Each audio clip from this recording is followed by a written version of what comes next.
انتہائی واجب الاحترام قابل صد تکریم و تعظیم معزز سامعین کرام،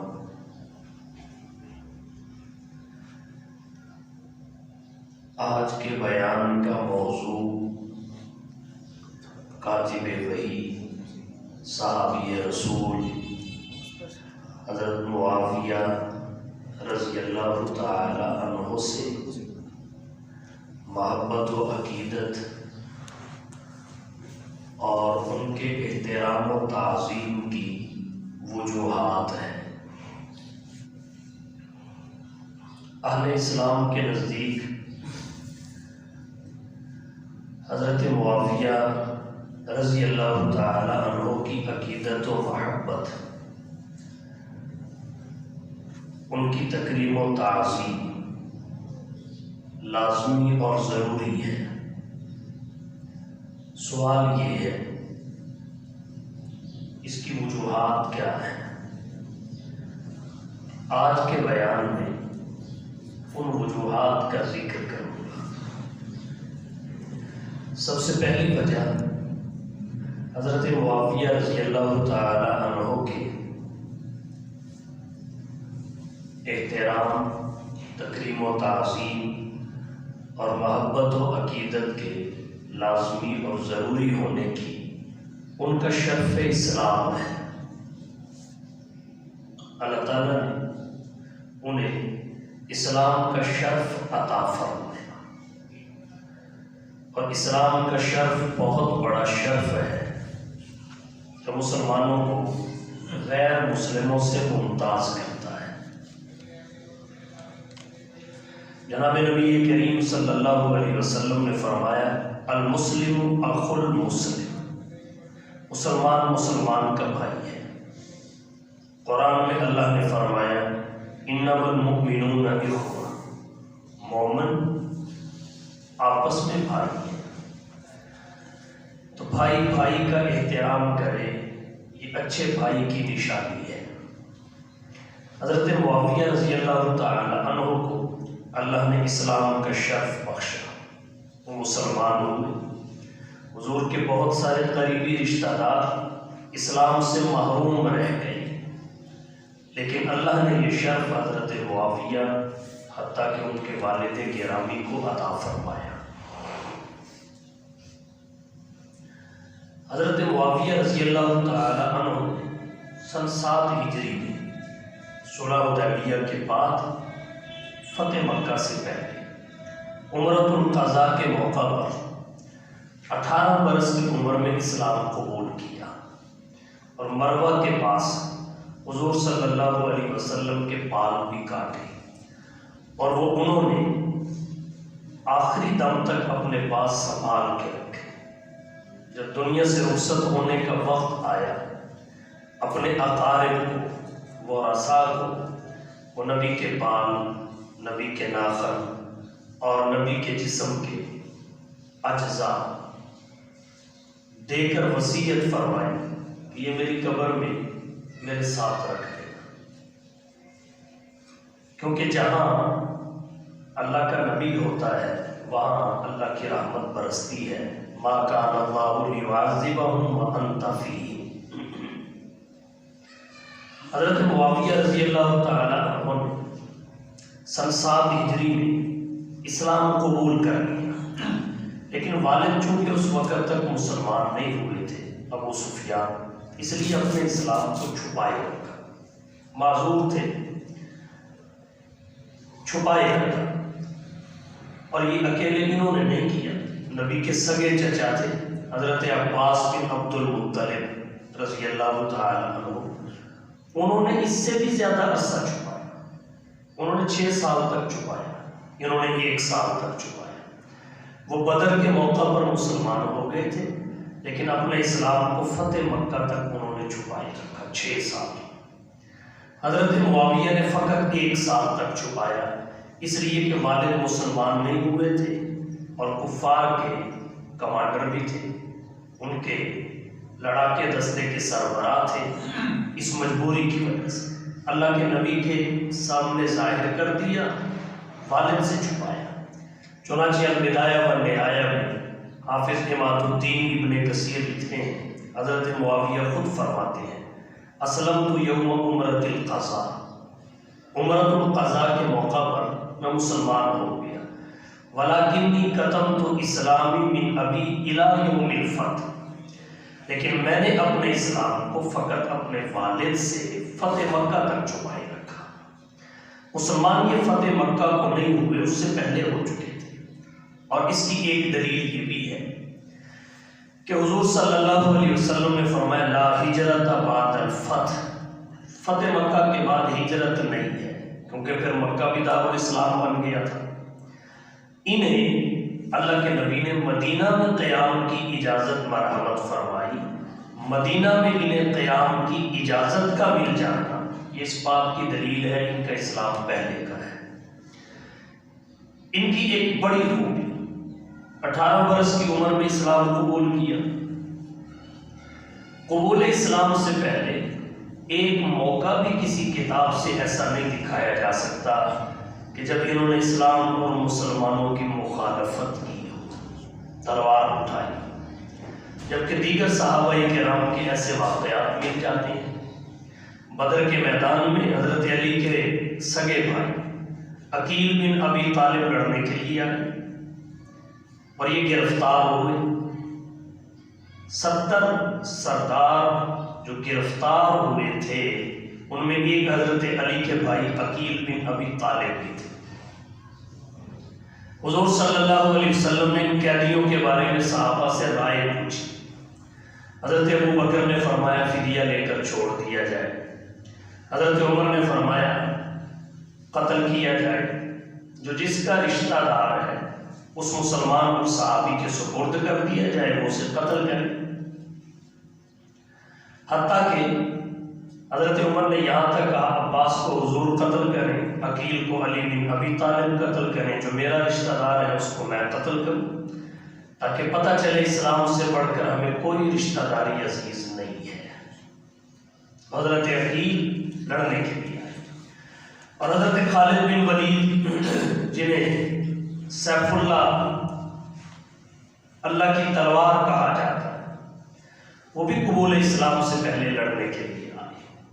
احد کے میدان میں انہوں نے لڑائی کا پاسا پلٹ دیا۔ بہت سارے ایسے اصحاب ہیں جو قبول اسلام سے پہلے زمانۂ جاہلیت میں اسلام اور مسلمانوں کے خلاف لڑنے کے لیے نکلے، تلوار اٹھائے، مگر کیا کہیے حضرت معاویہ رضی اللہ تعالی عنہ کے والد کمانڈر ہیں، کفار کے سربراہ ہیں، قبیلے کے سردار ہیں، حضرت معاویہ کڑیل نوجوان ہیں، چڑھتی چمکتی جوانی ہے، لڑائی کرنے کے، جنگ لڑنے کے ماہر ہیں، مگر اس کے باوجود اسلام اور مسلمانوں کے خلاف کبھی تلوار نہیں اٹھا۔ یہاں سے پتہ چلتا ہے اللہ نے حضرت معاویہ کے ہاتھ روز اول سے ہی کتابت وحی کے لیے چن لیے تھے، تو جو کتابت وحی کے لیے اللہ نے چن لیے ہوں وہ ہاتھ وحی اور صاحب وحی کے خلاف تلوار کیسے پکڑ سکتے تھے؟ تو ان کے احترام کی پہلی وجہ شرف اسلام ہے، دوسری وجہ شرف صحابیت۔ یہ صرف مسلمان اور مومن ہی نہیں ہیں، صحابی بھی ہیں۔ کسے کہتے ہیں صحابی؟ صحابہ کی تعریفیوں کی گئی، هم المؤمنون الذین ادرکوا صحبت النبی علیہ السلام مع الایمان، ان مومنوں جنہوں نے حالت ایمان میں رسول اللہ صلی اللہ علیہ وسلم کی صحبت کو پایا۔ سب سے پہلی شرط صحابیت کی ہے ہی ایمان، پہلے ایمان ہو اور پھر رسول اللہ کی صحبت کو پا لیا جائے، تو حالت ایمان میں رسول اللہ کی صحبت پا لینے سے بندہ صحابی بن جاتا ہے، اور جب شرف صحابیت حاصل ہو جاتا ہے بعد کی ساری انسانیت پیچھے رہ جاتی ہے، وہ آگے نکل جاتا ہے۔ اس سے آگے اگر کوئی ہوتا ہے تو فقط نبی ہوتا ہے، باقی سب اس کے پیچھے ہوتے ہیں۔ تو حضرت معاویہ رضی اللہ تعالی عنہ کے احترام، تکریم و تعظیم اور محبت و عقیدت کی دوسری وجہ شرف صحابیت ہے۔ صحابی اللہ کا چنا ہوا ہوتا ہے۔ حضرت معاویہ اللہ کے چنے ہوئے ہیں۔ صحابی رب کا انتخاب ہوتا ہے۔ حضرت معاویہ رب کا انتخاب ہے۔ صحابی بنتا نہیں ہے، اسے براہ راست رب چنتا ہے۔ حضرت معاویہ رب کے چنے ہوئے ہیں۔ اللہ نے قرآن کریم میں صحابہ کے فضائل کا ذکر کیا، ان کے محاسن کا ذکر کیا، محامد کا بیان کیا، کمالات بیان کیے۔ رسول اللہ کی احادیث میں ان کے کمالات کا ذکر ہے، اور اللہ نے قرآن کریم میں ان سے اپنی رضا کا اعلان فرمایا ہے۔ رضی اللہ عنہم ورضوا عنہ، سب سے جنت کا وعدہ کیا ہے۔ وَكُلًّا وَعَدَ اللَّهُ الْحُسْنَى۔ تو حضرت معاویہ رضی اللہ تعالی عنہ کے احترام، تکریم و تعظیم اور ان سے محبت و عقیدت کی دوسری وجہ ان کا شرف صحابیت ہے۔ تو جب کسی شخصیت کا صحابی ہونا معلوم ہو جائے تو پھر اس پہ جرح نہیں کی جاتی۔ الصحابہ کلہم عدول، صحابہ سارے کے سارے عادل ہیں۔ پھر اس کے کسی عمل کو لے کر بحث نہیں کی جاتی۔ صحابہ کی عزت و تکریم کی وجہ ان کے اعمال نہیں ہے، نبی کے ساتھ نسبت ہے، مقام صحابیت ہے۔ ان کا کوئی عمل نہ اس نسبت کو منقطع کر سکتا ہے، نہ مقام صحابیت کو ظاہر کر سکتا ہے۔ تو پھر ان کا عمل کوئی بھی لے کر ان پہ انگشت تنقید دراز نہیں کی جا سکتی۔ یہ دوسری وجہ ہے۔ الصحابہ کلہم عدول، صحابہ سارے کے سارے عادل ہیں۔ حضرت معاویہ کی تعظیم و تکریم اور محبت و عقیدت کی تیسری وجہ کیا ہے؟ وہ ہے شرف کتابت وحی۔ قرآن کریم کی حفاظت کے لیے وحی کی کتابت انتہائی اہمیت کی حامل ہے۔ جناب نبی کریم صلی اللہ علیہ وسلم پر قرآن اترتا تھا، اللہ کے نبی نے کاتبین مقرر کر رکھے تھے، آپ ان کو حکم دیتے تھے، وہ فوراً وحی لکھ لیا کرتے تھے۔ اور حضرت معاویہ رضی اللہ تعالیٰ عنہ کتاب وحی میں چھٹے نمبر پر ہے، کاتبین وحی میں ان کا نمبر چھٹا ہے۔ اور پھر ان کو وحی کا کاتب اللہ کے حکم سے مقرر کیا۔ علامہ ابن کثیر نے البدایہ والنہایہ میں تفصیل ذکر کی۔ حضور نے جبرائیل سے مشورہ کیا، آپ کا کیا خیال ہے، میں معاویہ کو وحی کا کاتب بنا لوں؟ اور یہ مشورہ کیوں کیا؟ مسلمان ہو چکے تھے، سابقہ زندگی نبی کے سامنے تھی جو امانت اور دیانت کی تصویر تھی، جرت اور بہادری سے عبارت تھی۔ امانت دار بھی تھے، قوت والے بھی تھے، نہ خیانت کرنے والے تھے، نہ کمزور پڑ کے کسی تبدیلی کا ارتکاب کر سکتے تھے۔ اور پھر ایک یہ الازارۃ الاسلامیہ میں لکھا ہے، ظہور اسلام کے بعد عرب میں فقط 17 آدمی پڑھے لکھے تھے، فقط 17 آدمی، ان میں حضرت معاویہ رضی اللہ تعالیٰ عنہ سر فہرست آتے ہیں۔ اللہ کے نبی صلی اللہ علیہ وسلم نے جبرائیل سے مشورہ کیا، کیا معاویہ کو کتابت وحی کا قلم دان سونپ دوں؟ آپ کیا کہتے ہیں؟ حضرت جبرائیل نے حضور کو مشورہ دیا، استکتبہ فإنہ امین، ان کو وحی کا کاتب بنا لینا چاہیے، یہ امانت دار ہے۔ یہ مشورہ تھا۔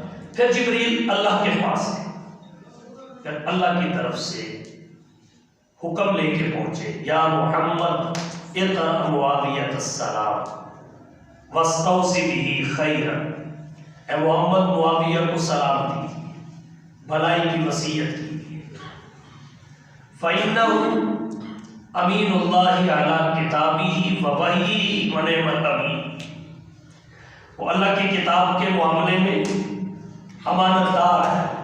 امین اللہ علی کتابہ ووحیہ، کتاب اور وحی کے بارے میں انتہائی امانت دار ہے۔ ونعم الامین، اور بہترین امین ہے۔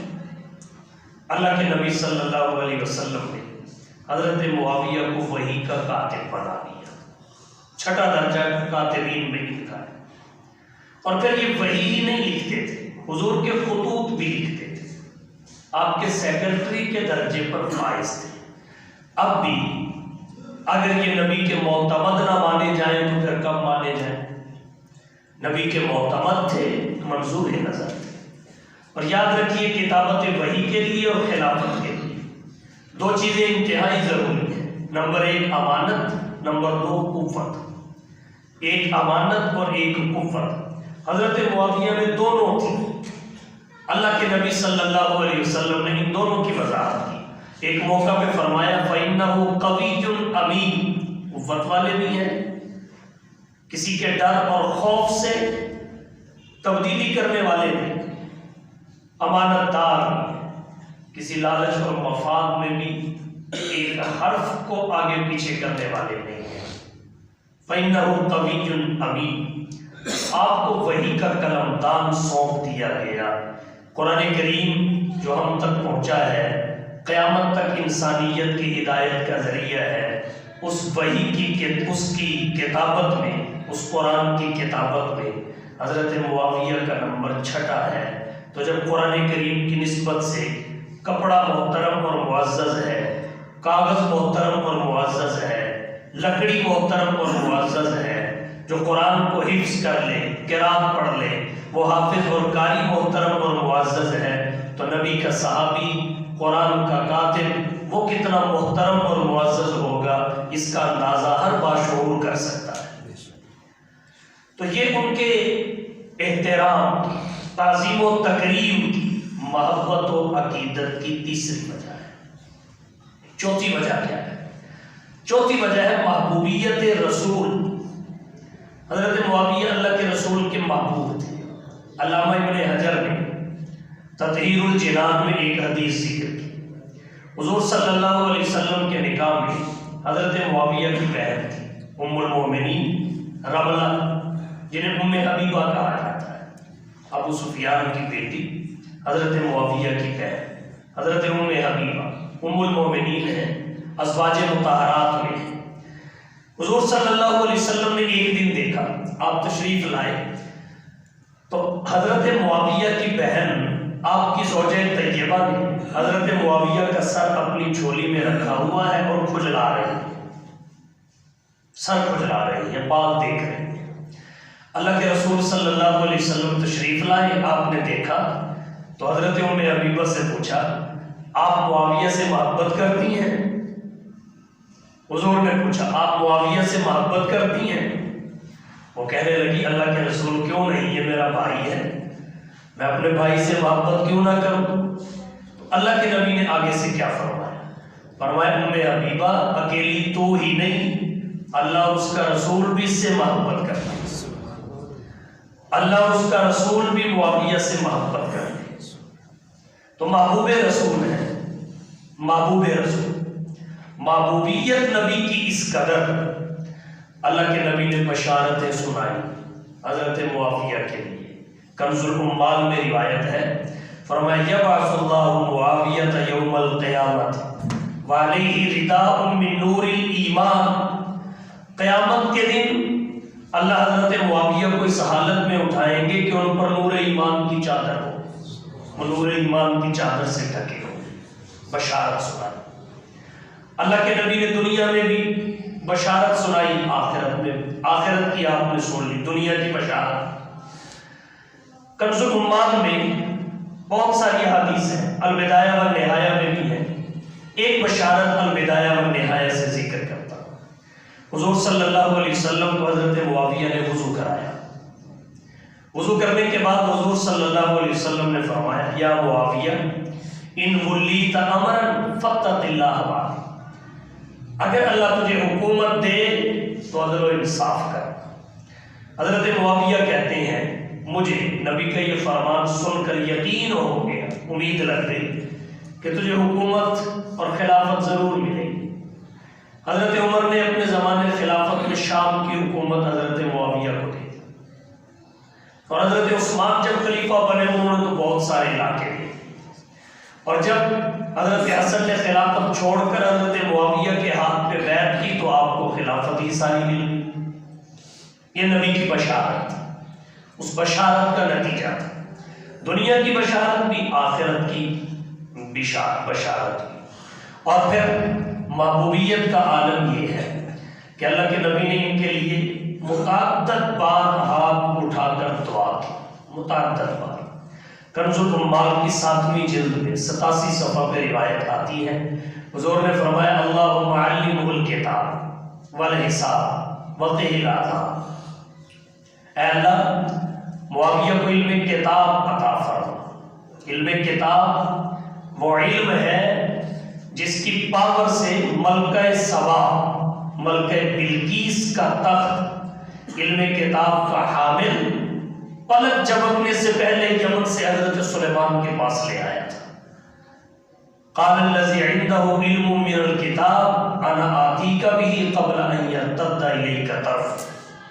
تو یہ علم کتاب اللہ نے نبی کی دعا سے حضرت معاویہ کو بخشا، جس کی وجہ سے انہوں نے کیسر کا تخت بھی لیا، کسرا کا تخت بھی لیا، قبرص کا تخت بھی لیا، دنیا کے بڑے بڑے تخت فتح ہو کے ان کے قدموں میں آئے۔ 64,65,000 مربع میل پر انہوں نے اسلام کا پرچم لہرایا۔ والحساب، حساب کا علم بھی عطا فرما۔ یہاں سے علماء نے ایک نقطہ اخذ کیا، وہ یہ کہ یہ بھی اللہ کے نبی کی جانب سے حضرت معاویہ کی خلافت کا اشارہ ہے، کیونکہ حساب کی ضرورت حکمران اور خلیفہ کو پڑتی ہے۔ اور پھر خلیفہ چونکہ نبی نہیں ہوتا، معصوم نہیں ہوتا، اس سے خطا بھی ہو سکتی ہے، اجتہادی خطا ہو سکتی ہے، تو اللہ کے نبی نے پہلے کہہ دیا وقتی العذاب، پروردگار اگر خطا ہو جائے تو معاویہ کو عذاب سے بھی بچا۔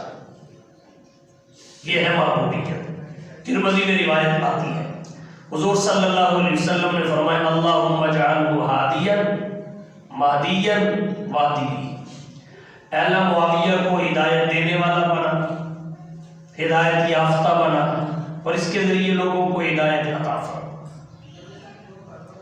ہدایت دینے والا، ہدایت یافتہ، اور اس کے ذریعے لوگوں کو ہدایت دے۔ یہاں آپ کی عظمت سمجھ، دو باتیں ذکر کی، ایک ہادی ہونا، ایک مہدی ہونا۔ مہدی کہتے ہیں جو خود ہدایت یافتہ ہو، ہادی کہتے ہیں جو دوسروں کو ہدایت کرے۔ ان دونوں لفظوں کا الگ الگ معنی ہے، یہ دو الگ الگ عظمتیں ہیں۔ ہادی ہونا الگ عظمت ہے، مہدی ہونا الگ عظمت ہے۔ بعض لوگ ہادی ہوتے ہیں، مہدی نہیں ہوتے، جیسے بے عمل واعظین ہادی ہوتے ہیں، مہدی نہیں ہوتے، لوگوں کو عمل کی دعوت دیتے ہیں، خود عمل نہیں کرتے۔ اور بعض عارفین ایسے گزرے ہیں، اولیاء اللہ، وہ مہدی ہوتے ہیں، ہادی نہیں ہوتے، گوشہ نشین ہو جاتے ہیں، خلوت نشین ہو جاتے ہیں، ایک لمحہ بھی اللہ کی یاد سے غفلت میں نہیں گزرتا، مہدی ہے لیکن دوسروں کو ہدایت نہیں کرتے۔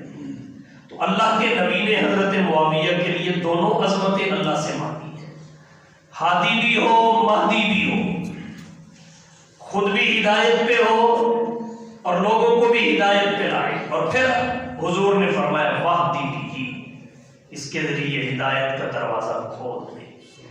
تو حضرت معاویہ رضی اللہ تعالی عنہ کے افعال اور کردار کو دیکھ کر لوگ کہہ اٹھتے تھے کہ یہ مہدی ہے، یہ ان کی عظمت ہے۔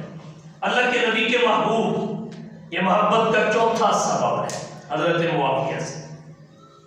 امام ذہبی رحمۃ اللہ علیہ نے اپنی تاریخ میں لکھا ہے، اس قدر محبوب تھے کہ حضور صلی اللہ علیہ وسلم انہیں سفر میں ساتھ لے کر جاتے، اپنا ردیف بناتے۔ ردیف عربی میں کہتے ہیں سواری پر جسے اپنے پیچھے بٹھایا جائے، سواری چلانے والے کے پیچھے جو بیٹھے اسے عربی میں ردیف کہتے ہیں۔ آپ حضور کے ردیف تھے، حضور صلی اللہ علیہ وسلم سواری پہ آگے سوار ہوئے، حضرت معاویہ آپ کے پیچھے سوار ہوئے۔ حضرت معاویہ رضی اللہ تعالی عنہ جب حضور کے ردیف پر کے سفر کر رہے تھے تو آپ کو پتہ ہے اونٹ جب چلتا ہے تو اس کا جھٹکا بھی کوئی معمولی نہیں ہوتا. تو پچھلا آدمی آگے کی طرف جاتا ہے، اگلا پیچھے کی طرف آتا ہے. تو جب اونٹ چلا تو حضرت معاویہ کا سینہ نبی کی کمر کے ساتھ لگا، پیٹ اور سینہ کمر کے ساتھ مس کرنے لگا. حضور صلی اللہ علیہ وسلم نے علم کے باوجود حضرت معاویہ کی شرافت اور عظمت کو ظاہر کرنے کے لیے سوال کیا، معاویہ تیرے جسم کا کون سا حصہ میری کمر سے لگ رہا ہے؟ عرض کیا اللہ کے رسول میرا پیٹ ہے، سینہ ہے. حضور نے وہی ہاتھ اٹھا دیا، اللہم ملاه علما وحلما، اللہ اسے علم اور حلم سے بھر دے، اس سینے کو علم اور حلم سے بھر دے. اللہ نے حضرت معاویہ کا سینہ علم سے بھی بھر دیا، علم سے بھی بھر دیا. فقیہ تھے اور علم کا عالم یہ.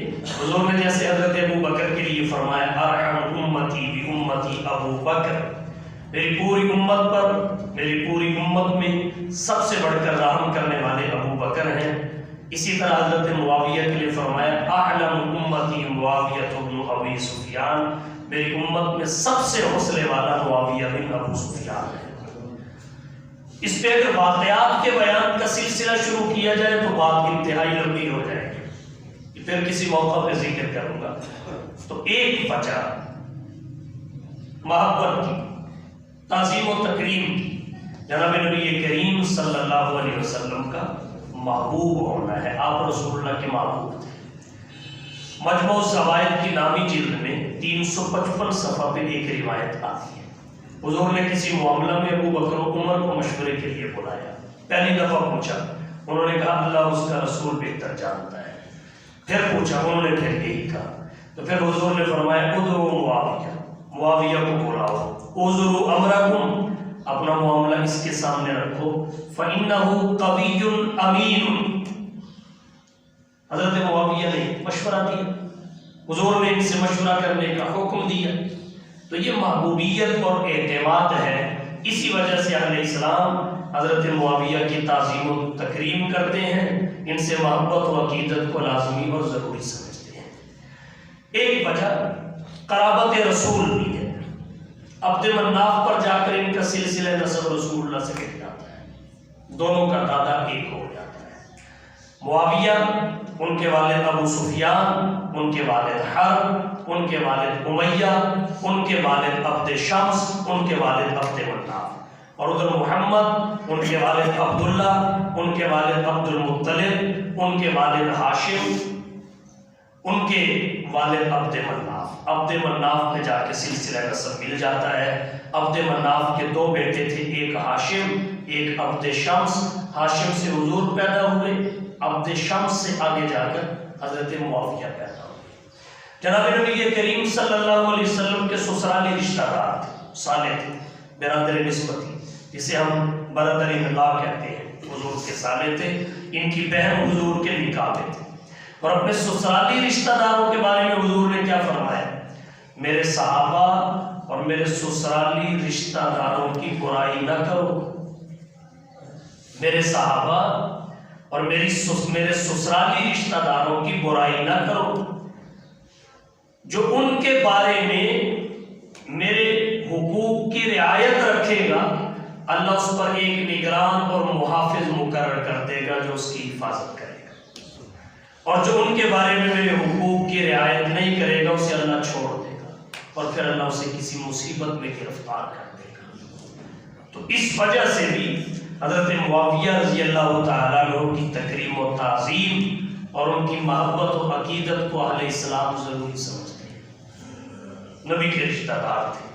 ایک وجہ اور ذکر کر دیتا ہوں اختصار کے ساتھ، وہ ہے حضرت معاویہ کے ذریعے اسلام کا غلبہ.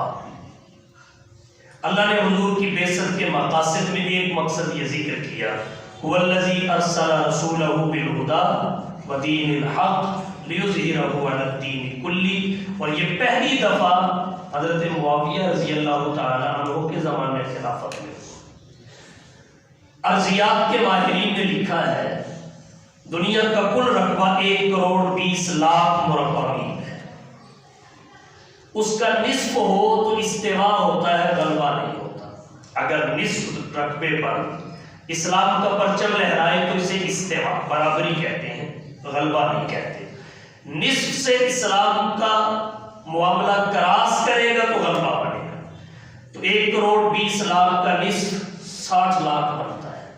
اور حضرت معاویہ کے زمانے خلافت میں کتنے رقبے پہ اسلامی پرچم لہرایا؟ 64,65,000 مربع میل پر۔ تو اسلام کے غلبے کا سبب اللہ نے حضرت معاویہ کو بنایا۔ اس وجہ سے بھی اہل اسلام کے لیے ضروری ہے ان کی تعظیم اور تکریم کریں، تعظیم اور تکریم کریں، ان کی عقیدت و محبت کو لازم سمجھیں۔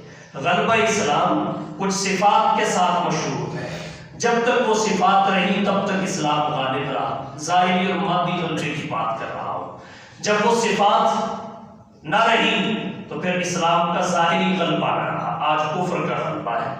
استدلالی اور علمی اعتبار سے اسلام ہمیشہ غالب تھا اور رہے گا، اور ایک وقت آئے گا ظہور مہدی نزول عیسیٰ کے زمانے میں، اس وقت وہ صفات پھر اجاگر ہوں گی، غالب آئیں گی، تو اسلام کو ایک دفعہ پھر مادی غلبہ نصیب ہوگا، اور اس وقت سارے کے سارے انسان مسلمان ہوں گے، کفر دنیا سے مٹ جائے گا۔ تو جو ظاہری غلبہ اور مادی غلبہ ملا اسلام کو، اس کو حضرت معاویہ رضی اللہ تعالی عنہ کے زمانے خلافت میں ذکر کیا گیا۔